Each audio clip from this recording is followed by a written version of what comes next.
Think about the last time your phone hit 2%. You didn't debate it. You didn't wonder if you deserved to charge it. You didn't think, I should probably push through. I've been charging it too much lately. You just plugged it in. No guilt, no negotiation, no internal committee meeting about whether it had earned the electricity. You plugged it in because a phone at 2% isn't useful to anyone, including you. Now, I want you to think about the last time you hit 2%. What did you do with that? Why do we extend to our devices a kind of care we almost never extend to ourselves? It's a wiring problem. And like most wiring problems, it can be fixed. You are not a machine that earns rest. You're a battery, and batteries are allowed to charge.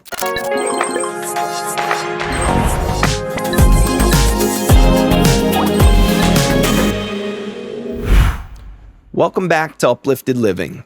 I'm Nick Gilbert. This is Season 2, Episode 3. There's a question I've been sitting with for a while, and it's this. Why do we extend to our devices a kind of care we almost never extend to ourselves? Think about how automatic it is. Battery low, you act. No hesitation, no moral debate about whether you've earned it, no voice in the back of your head saying, other phones can manage, why can't you? But when we are low, genuinely depleted, running on fumes, past the point where we're actually useful to anyone, we tend to do one of two things. We either push through anyway, because stopping feels like falling behind, or we rest, but we don't actually rest because the guilt follows us in. And here's the thing I want to pull on today. That guilt, the one that shows up the moment you sit down or close the laptop or step away from the work, that guilt is not a moral compass. It's not telling you something true about your character or your work ethic or how serious you are. It's a wiring problem. And like most wiring problems, it can be fixed, but not overnight, not dramatically, but steadily, which I think is the only way we do anything around here. I'm calling today's episode the charging port. Here's the frame. You are not a machine that produces. You are a battery that discharges and recharges. And if you only ever discharge, if you run from 100 to 0 and then try to operate at 0, you don't get productivity. You get damage. Most of us know some version of this already. We've heard the fill your own cup so many times it's almost lost its meaning. It's almost lost all of its meaning. We know it, and we still don't do it. Not really. So today, I don't want to just tell you to rest more. I want to talk about why the guilt is there, what it's actually made of, and what it would take to plug yourself in without the internal negotiation every single time. Because I think the answer is more specific and more useful than anything you've heard on this before. I want to tell you about a specific season. I won't date it too precisely, but there was a stretch where I was running on what I now understand was between somewhere around 3 and 8%. Basically all the time. I had systems, I had routines, I had a list of things I was doing, and I was doing them. But I had normalized the depletion so completely that I couldn't even identify it anymore. I thought that low hum of exhaustion, that constant background static, was just what showing up felt like. That it was the price of being serious. And I would rest, technically. I'd sleep, I'd take weekends, but it never really recharged anything. Because the moment I sat down, the drafting started again. The reviewing of conversations, the calculating of how far behind I was. The body was still. The nervous system was not. And what I eventually understood, not from a book, but from an honest conversation with someone I trust, is that rest isn't the absence of activity. Rest is the presence of recovery. And those are not the same thing. You can be completely physically still and not recovering. And you can recover while doing something that looks, from the outside, like nothing at all. The version of rest our culture defaults to, collapsing because we have no choice left, and then grinding through the guilt of having collapsed, that's not a charging port. That's a power outage. A power outage isn't rest. It's your system shutting down because you didn't give it what it needed. And now it's taking what it needs by force. And the difference between choosing to plug in deliberately, without guilt, as a practice, and being forced offline by your own nervous system, that difference is everything. Here's the head fake I want to offer, and I want you to actually sit with it. Most of us think of rest as the opposite of progress. You're either moving forward or you're resting, either in the game or on the bench. But what if rest isn't the bench? What if rest is the work? Not the pause between the sessions, not the reward at the end, the actual work. Every system that performs consistently, biological, mechanical, ecological, has recovery built in. Not as a reward, not as something you earn when you've done enough, as a structural requirement. You don't earn the right to charge your phone. The charge is just necessary. For it to do what it's meant to do, same is true for you. You are not a machine that earns rest. You are a living system. Act like it. I'd like to offer 3 things that are practical, specific, and none of them require a spa day or a week away from your life. Anchor 1. Name what kind of empty you are. Not all depletion is the same. And if you try to rest without knowing what you're actually recovering from, you often end up doing the wrong kind of rest and then wondering why you still feel depleted after. There are 3 kinds of empty that matter here. Physical empty. Your body is tired. Muscles. Sleep debt. The kind of exhaustion that sits in your back and your eyes. You know this one.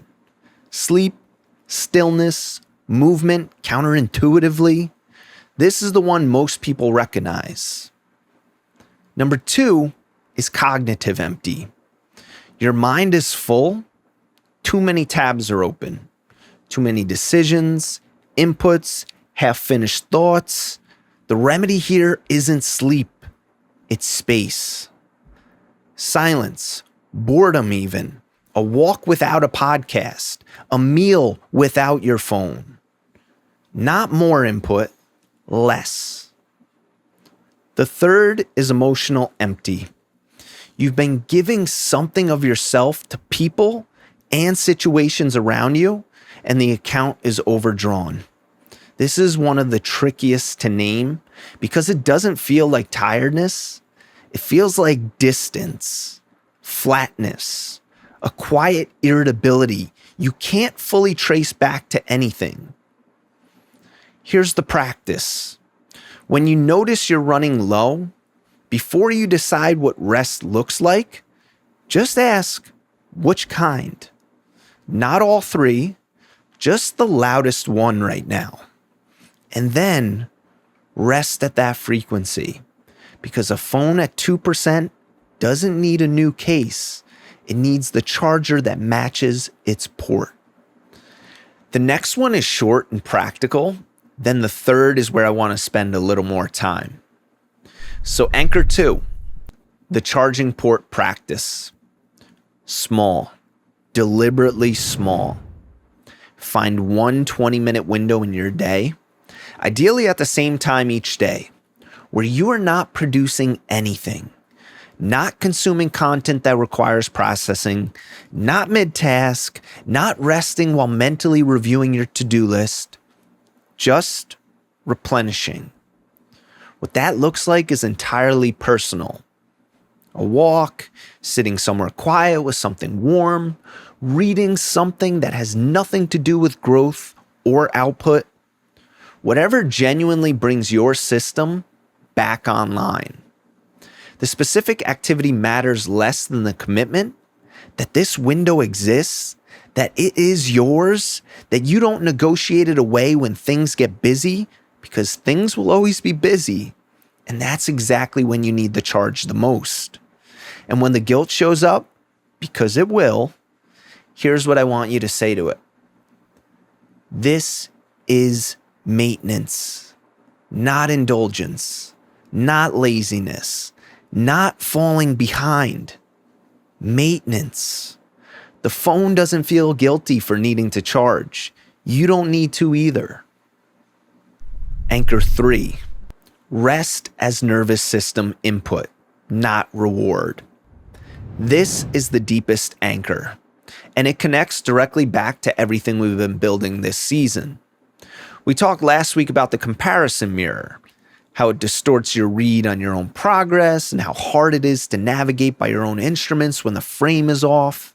And the week before that, we talked about the identity lag, that gap between who you're becoming and who you still feel like. Both of those things get harder, significantly harder, when your nervous system is dysregulated, when you're running on cortisol, when your brain has been in low-level threat scan mode because it's been operating on empty for too long. The calm, clear sense of self, the self-trust that lets you stay in your own lane, read your own progress accurately, and actually feel the update installing, that requires a regulated system underneath it. You can't install a software update on a dead phone. Rest isn't the reward you get after you've done enough. It's the condition under which you're able to do the work at all. Which means giving yourself permission to rest isn't just self-care. It's strategy. It's how you stay in the game long enough to actually reach the version of yourself you're building toward. I want to talk directly to a specific person right now. You are someone who can't fully turn off. Even when you rest, part of your brain is tracking the list, the thing you said wrong, the progress you're not making fast enough, the version of yourself you haven't become yet. You're not lazy. You have never been lazy. That's not even in the building with you. But the drive that makes you someone who shows up consistently, that same drive doesn't have an off switch. And so rest has become something you do badly, guiltily, partially, and then feel worse about than if you just kept going. And I want to be honest with you about something. That pattern, the half rest, the guilty rest, the always on baseline, that is not strength. I know it has the texture of strength. I know it feels like discipline and commitment and seriousness, but a phone that never fully charges starts to lose capacity over time. Slowly. So slowly, you don't notice it happening. 100% becomes 94%, then 87%. Then you notice one day that you just can't hold the charge the way you used to. That the sessions are shorter, that the recovery takes longer, that something that used to feel energizing now just feels like another obligation. What you're doing right now, listening to this, sitting with the idea that you might deserve more than a half rest, that is not small. That's the part of you that already knows something needs to change. That's the signal. And you don't have to overhaul everything. You don't have to go on a retreat. You don't have to redesign your entire life this week. You just need the port. Guilt-free 20 minutes, a deliberate, protected, guilt-free 20 minutes. Start here. That's genuinely enough. At the end of season 1, we let go of the sandbags, the hot air balloon. rising slowly as the guilt and the pressure and the constant push dropped away one by one. And I said at the start of season 2 that we begin in the float, that unfamiliar, quieter altitude where you're figuring out what it looks like from up here, what you actually want, who you actually are when the weight is gone. 3 episodes in, here's what I want to add. You cannot navigate from up here if you're running on empty. You can do the identity lag work, learning to trust that the update is installing even when you can't feel it.